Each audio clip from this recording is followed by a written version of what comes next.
Welcome to the Truly Expat Travel Podcast, where I chat with expats about their favourite holiday destinations. Let's be honest, expats are some of the best travellers around, always planning the next adventure, exploring hidden gems, and finding the best spots wherever they go. So who better to ask for travel inspiration?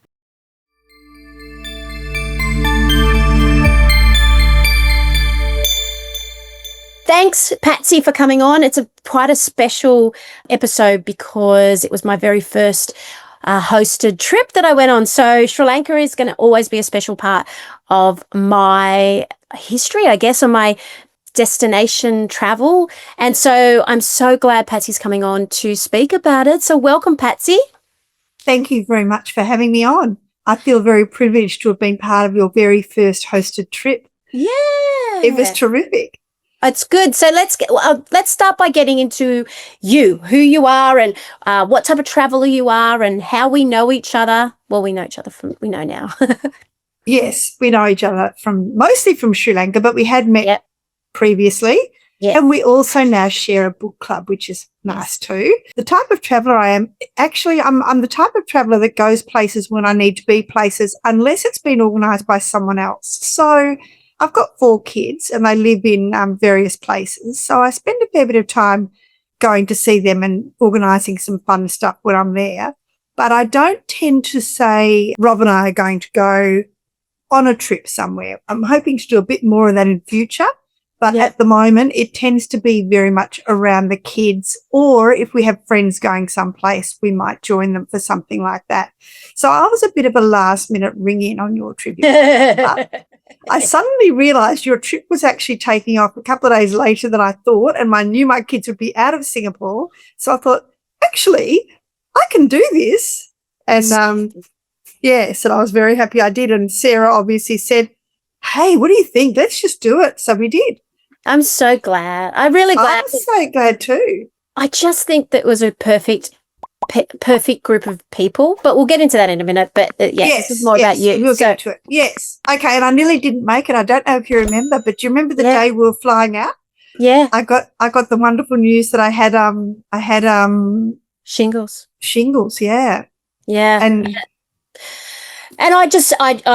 I honestly take my hat off to you, because I know that it's not a great thing to have, and it was hot there, and so it's sweaty, and so I mean, you were a trooper. You didn't complain once about the pain. No, it was actually great for the distraction. I think had I been sitting in Singapore where it was, if you remember, raining so heavily for days upon days, they called it monsoonal rain, which Singapore gets from time to time, and I was feeling pretty miserable. So it's actually, I think it was good to get myself out of myself, as they say sometimes, just to be, constantly somewhere else doing something. Yeah. Doing something. Yeah. Because it was a very busy trip. It was a very busy trip. Yeah. So how easy, let's get started with the facts. How easy is it to get to Sri Lanka? Well, it was very easy from Singapore. It was just a very short flight. I think it's a movie or a bit of a book, and you're there. 4 hours? Yeah, about 4 hours, I think. Yeah, very easy flight. And we flew with, I think it was a Sri Lankan airline. It was, it was all very easy. Yeah, and you flew straight into Colombo and was met at the airport by our trusting very interesting tour guide. More of that later. Yeah, it was very interesting tour guide, because it was amazing. Everything was amazing. Everything was amazing for him. Let's get stuck into give us a rundown on a couple of days of the itinerary. I know we did it together, but. Yeah, so the first few days was, we didn't spend any time in Colombo. We left straight away, first thing the next morning, onto our tour bus. And we had a really big day where we were supposed to climb a rock and we'll drive to this area. Yeah. Do a safari the same day, and the next day we're climbing a rock, or vice versa. With the rain, the safari got put off to the next morning, which means we were now, doing the rock and the climb and visiting a traditional village all in one day. So next day was a very big day. And there was that bullock cart ride in between, which was, and a boat trip. on the Yeah, that's river. right. It It was was a really crazy day. There was It a was. lot on that day. It was a And it crazy. started very early with the safari, which was we all were just blown away by the safari because the elephants were so close and we saw so many of them. And when you leave, the expectation is, will we see any? And I think we saw around 60 or something. There was just so many. And they were so close. They were so close. And the thing I think with Sri Lanka is people don't really associate safaris with Sri Lanka, but there's quite a few, right? Absolutely. Yeah, absolutely. And that was something that I must admit a friend of mine had been a few years earlier. She took her whole family. She's a great traveller and she described her whole trip with the tea plantations and the safari. And I just kept thinking, wow, that's incredible. So it was always in the back of my mind that it's something I really wanted to do. And I think it is something I would do again with my husband, who's pretty keen to go and have a little look around too. So, yeah, it was great to be on the trip. And that was a very busy day. Yeah, that was a terrifically busy day. Yeah. But even climbing Sigiriya, is that how you call it? Sigiriya Rock was amazing because there's a temple up the top. And it's not as hard as we thought it was going to be, right? When you look from the distance, you think, look up, especially as it was a big day and I was just day 2 of being diagnosed with shingles, I thought, you know what, I'm just going to go. Yeah. And if I have to turn around at some point, because it did look pretty daunting, but it was actually fine. It was actually fine. It was not too bad at all and well worth the climb. Because then after that, we went to the village which was beautiful. Like it was just in the middle of nowhere though. It was a very traditional village where they really were what do they call it? Something living where they it's gone out of my mind. Where you live on the food that you grow most. Yeah. And even very simple. But even the house, like they don't sleep down the bottom, they sleep up on stilts because of the elephants. In a tree house. Yeah. In a tree house with a ladder to climb into it so that the elephants don't get them during the night. Can you imagine? We're more, in Australia, we just hear sirens and we just walk outdoors. That's it. Persistence. That's it. Yeah, so that was incredible to see that and to see that people are still doing that. And there was evidence of elephants having been there. Like it's not something that's just an occasional. There was elephant droppings there and see where they'd come through. Yeah. It's incredible. And her demonstration was incredible. Yeah, it was. It was. She gave us. I mean, we were hungry, and so we were hungry. But it was really great. And also, we then went on. Was it a tractor? Was that the same day? That tractor ride? Yeah, that was the tractor that took us to the boat that took us to the village. The tractor after the bullock. That's right. I was a bullock wagon. That's right. Wow. And the tractor was a crazy day, wasn't it? That was a crazy day because that tractor was more like a lawnmower and there was a cart at the back. And do you remember to get everyone on, I said, I'll jump on the front. Oh, and I had to move my knees every time he wanted to go left. It was so funny because he just had this stick that he would swing right across me. And I'd be, hey!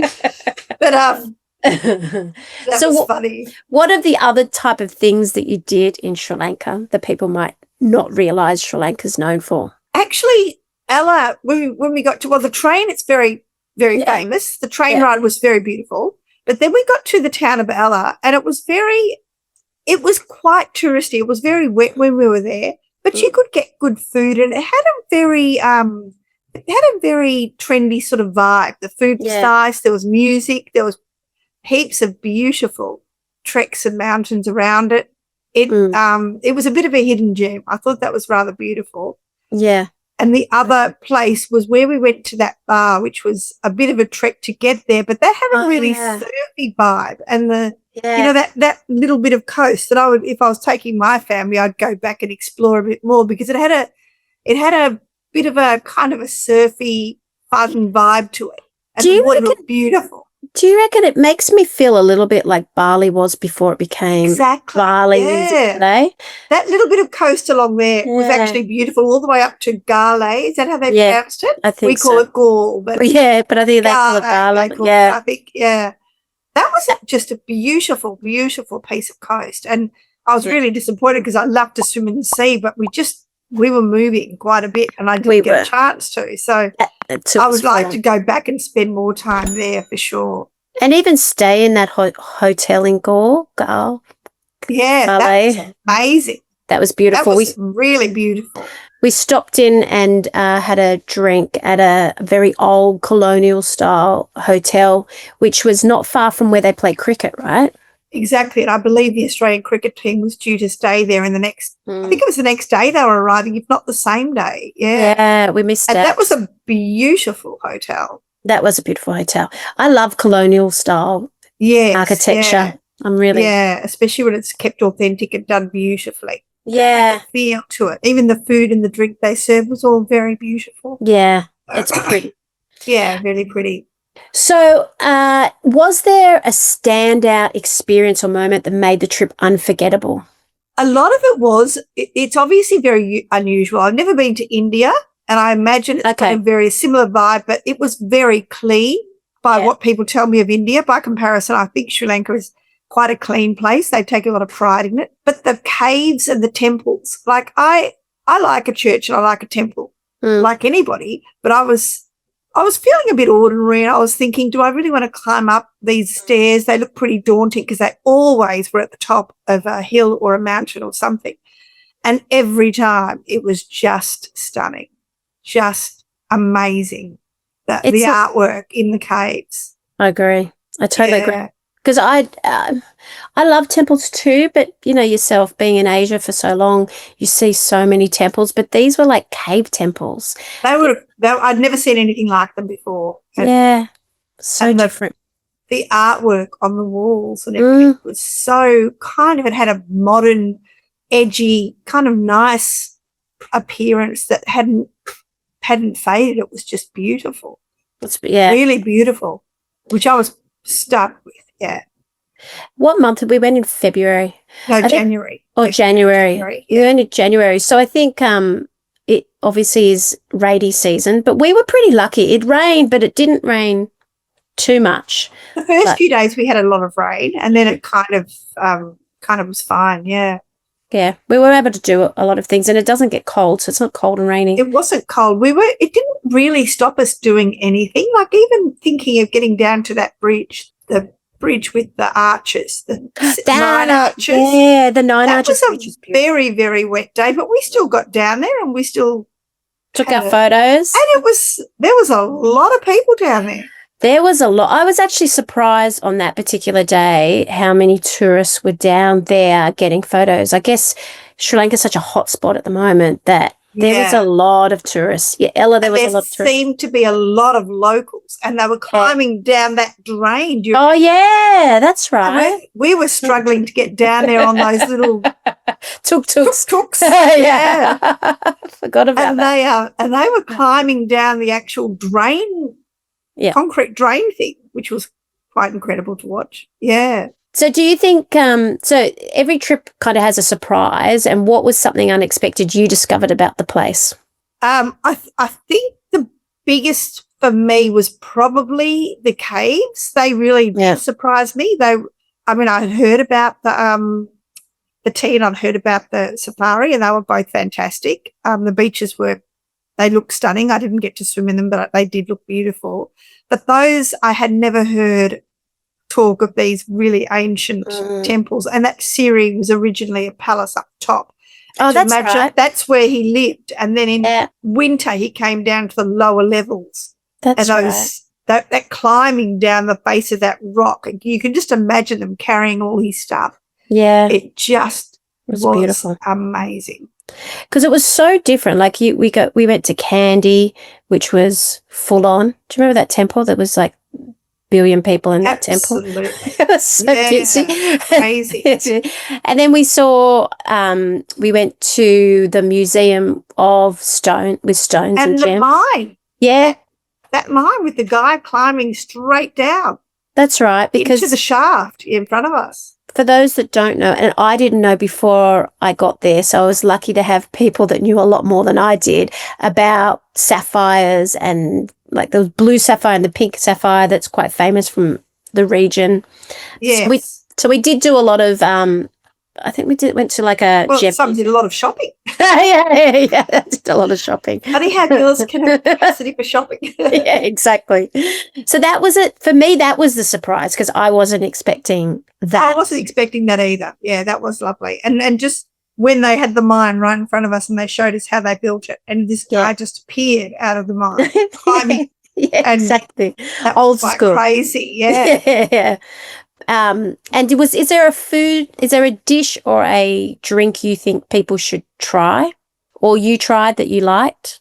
I tried all types of food. There was a lot of Western options, not in Western, but the types of curries you would get in places like Thailand and places like that. Mm. The traditional, the lady in the hut, that sambal she made with the coconut and the chili and the lime that was phenomenal. Phenomenal. That bar we went to where they served those beautiful cocktails and it had a really modern take on their food, which was oh, that's right. That's right. Yeah. I'll put that in the show notes because I can't think of the name of the restaurant right now. The restaurant / bar. The bar, yeah. It's in the top 50 best restaurants or bars in Asia, right? Asia, I think. Yeah. And that's what took us there in the first place. I can't remember. I think it was a friend of mine said you must try and get there. And even though it was a bit of a detour and they weren't overly happy about us, but it ended up being worthwhile because it did show us a little bit of that's the part we call like the old barley field. Yeah. And it had smoke and mirrors. Smoke and mirrors. Smoke and mirrors. That's and right.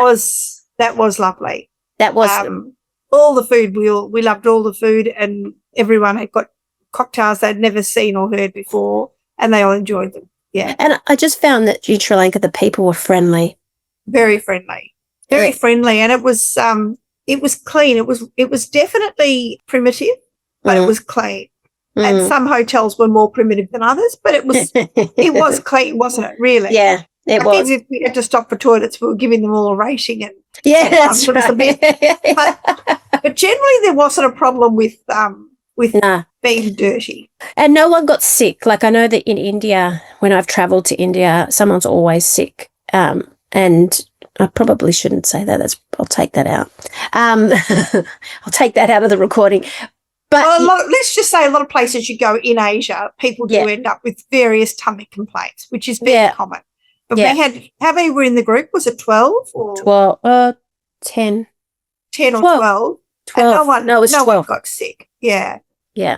No one got sick. And it was, some of the accommodation was quite basic, but it was doable. We slept and we did travel a lot. Like it was go every day. It was go. There wasn't many places where you stayed 2 nights somewhere, which is hard going. It was hard going. But the only thing I would recommend is the only thing I probably wouldn't do again is the whale watching. Now that's something that I think, to be honest with you, I think if Sri Lanka really wants to improve its tourism image, the leopard safari and the whale watching should both be renamed. Yeah. It's not that the leopard safari was terrific. It was another safari that was different to the first one, and I'm glad I went on it. But when you call it a leopard safari, there's going to be a bit of an expectation. And when you call a boat trip whale watching, because to be honest with you, it did rain, so that took away from it. Yeah. And there's no taking away. When you're on a boat and it's bucketing with rain, it's hard to be. And you're outside. But the turtles that we saw and the spinner dolphins that I'd never seen before, they were both terrific. Yeah. If they didn't call it a whale watching expedition, it would have still been a very, very nice thing to do. But when you add in whale watching or leopard safari, it does affect the expectation of the people that are attending. So did you have any cultural experience or interactions with locals that made the trip even more special? Besides our tour guide. We won't go into that. Yes, it's a very spiritual place. So getting a little blessing and that sort of thing, and being in these temples and just imagining the people that have been there in the past and dedicate a lot of their life to their, to the experience. It's certainly a cultural experience, and interacting with the locals. Other than that, we didn't interact with the locals that much. They were always very polite and always very, gave great service and all that sort of stuff. I wouldn't have any complaints, really. Yeah, and our driver was lovely, and the driver was lovely. Yeah, and and even remember there was one hotel where there was a really lovely group of the hotel, the manager and whatever was saying goodbye to us when we're leaving, and there was some good I didn't have a bad experience with any locals. No, and even the tour guide, he was probably inexperienced more than anything else. Yeah, and his communication was not what it should have been for a tour guide, but that's that's for another episode. That's for another episode. So what's one thing you wish you had known before going? Was there a challenge or a travel hack you figured out along the way? I'm always a very bad person at packing. I think a lot of people have a similar complaint. And living in Singapore, I don't get to wear jeans ever, and I didn't bring one pair of jeans, and it rained and rained and rained, and I would have loved a pair of jeans. But other than that, besides my poor packing, you don't need a lot there. There's not a lot. We didn't get dressed up very much or anything like that. Didn't need to. It was pretty casual. The whole tour we did was anyway. Was there something else I had known? I can't think of anything off the top of my head, Paula, to be honest with you, besides maybe packing. I could have done with another cardigan jacket and a pair of jeans. Would have been handy in the first few days because it really did rain very heavily. I could have done with a spray jacket or something like that. I didn't think to bring one of those along the way. Exactly. Something like that would have been very handy. Yeah. If you could give one tip or a bit of advice about the destination, what would it be? I think if you got a good tour guide that tells you what you need each day and what to pack and everything, I think you're be in good hands, and I think you'd find the whole experience really quite amazing. I thought it was lovely. I thought it was great too, and I think for me, I was quite nervous taking my first hosted trip. You just don't know what to expect, but I was very blessed that most of the people on the trip got along. There was only just one person that obviously wasn't strictly part of your group. Yeah, I don't know. Yeah, she was an add-on. Yeah, she was an add-on that for whatever reason the tour group decided to put an extra person on. But all in all, I think I can't thank this group enough because it's the benchmark for me. I don't know if I'm ever going to get a group that's better or as good or as they certainly did make the trip terrific, didn't they? They did. They really did. It was a lot of fun. I think I laughed every day. I think I laughed every day. And I think I laughed a lot of every day because you are spending a fair bit of time in a bus. The traffic does not move fast in Sri Lanka. It's very slow going.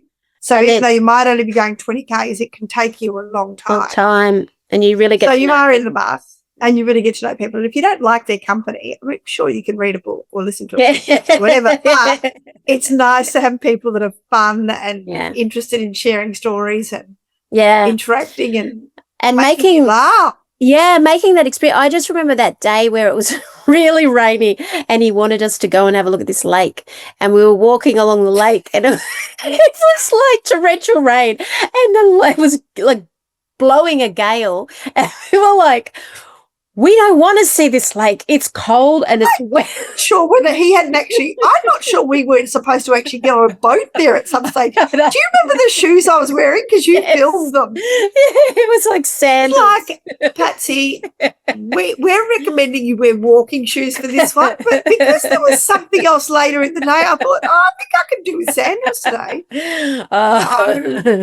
It was cold and wet. It was so fun. There was so many experiences where I just can't, we still, the one thing I love about this group is we still have a WhatsApp group that we're throwing around, it's funny funny memes and little Yeah. moments. Yeah, exactly. But anyway, thank you so much for coming on. I really appreciate all your feedback. And I appreciate the whole trip, Paula. You did such a fabulous job. so hopefully my next tour that I'm doing next year, you can come along to that. I've got some big plans. I hope so. Yeah. I really hope so. So thank you again, Patsy. It's been lovely to chat to you, and we will catch up soon. Catch up soon. Thanks, Paula. So join us again next week on Truly Expat Travel Podcast, where I have another exciting destination in a world that's too big to be left unexplored. Ciao for now.